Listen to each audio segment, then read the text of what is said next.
What's up, Ruthless Church? Just wanted to start off by saying welcome back. I know you guys didn't go anywhere, but I've been out of this world.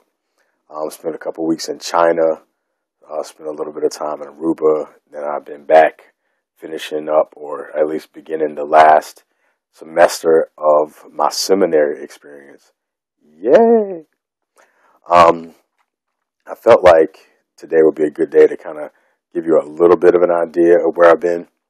When I was in China, I really had some space where I could kind of reflect, and encountering Christians in a different cultural context was an amazing thing, because it really helped me to look at how we tend to look at one another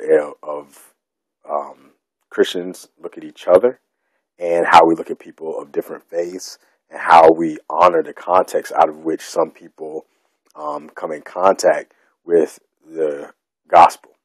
And also how that gospel message is influenced by culture, by history, by the media, by so many things.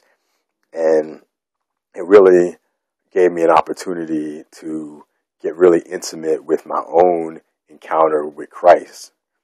And I have to say that since I've been in seminary, one of the things that I've gotten the most out of the seminary experience is the fact that I feel like I have permission, not that I needed it, but in some way, I don't know if it's permission, validation, it doesn't really matter. There were certain aspects of my walk with Christ that in the past I had other Christians tell me that it wasn't an authentic Christian experience. And I actually got fooled by that for a while, where I stepped away from the church thinking, oh man, maybe I'm not a Christian because I see some things in the Christ that some other people might not see. But being in China and just really engaging with some people and engaging with the church and looking at what Paul calls the body of Christ, and really asking some questions about that, because Paul asked, can the whole body be the eye? And the fact is that it can't. There's different parts of a body. There's different members of a body. And I've come to understand a little bit more deeply of how expansive the body of Christ may be, and come to make peace with the fact that there's certain parts of the body of Christ that will not understand the functions or the ministry of other parts. And I've also come to realize that what my role might be in the body of Christ might not be the same role that I might have been nurtured into historically, based off of the faith tradition that I grew up into.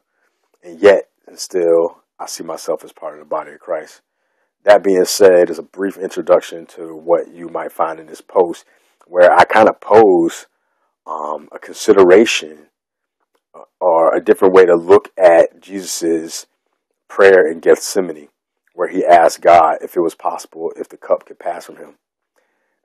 You'll read what's below, more than likely, I'm assuming you don't just rely on the video, and you'll probably read the scriptural passage that comes after it.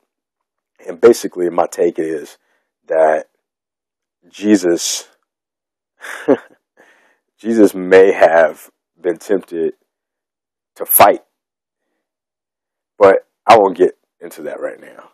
What I'll say is that one of the things that they teach about Christ is that he was 100% human and 100% divine.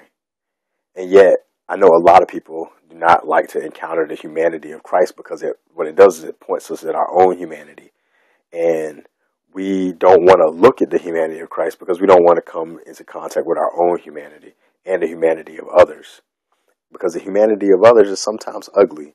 It's sometimes not what we want to see in ourselves. But I see Christ, my experience with Christ, is that Christ is an invitation into the depths of my very humanity, the depths of my temptations, the depths of my errors, and yet and still invites me into the possibility that I can be divinely guided. And so when you read below, I'm going to say, or invite you to look into the depths and the pain and the struggle that it might have been for Christ to make the choice that he made for the cross, and to understand that when he did it, he actually created a third option. because the human experience is generally, when we find ourselves in danger, it's fight or flight. And we know that Jesus didn't fight, nor did he fly from the situation that came before him. But I think that he felt both the desire or the temptation to fight or to fly. And yet, somehow he came to that point where I mentioned in the blog before, where he said, no more of this. So anyway, that's the invitation. Hope we can connect with this sometime in the future. Peace.